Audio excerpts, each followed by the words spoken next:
Yanga aliondoka na ushindi wa goli moja na kuondoka na pointi 3.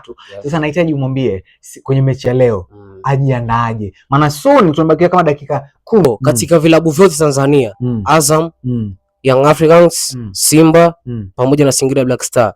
Timu ambayo hajapoteza pekee ni Young Africans. Walifahamu hilo?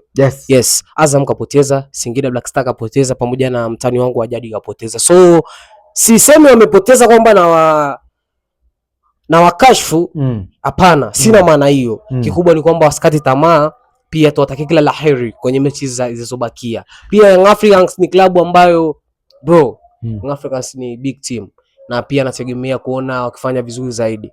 Yes. Na shukrani sana. Sasa kabla tunaenda kumalizia, pia Azam leo pia nao wanashuka dimbani. Nataka neno moja kwa timu hii ya Azam ambapo wako pale.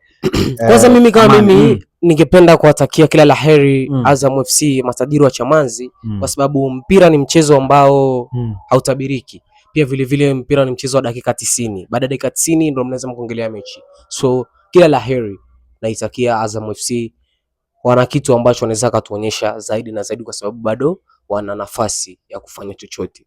Kilichobaki ni kusubiria muda ufike, tuende tukaone nini na kipi ni kipi kutoka hapa CTV Arusha. Karibu sana, jina langu ni Ibrahim Kalman, tukutane tena wakati mwingine. Bye bye.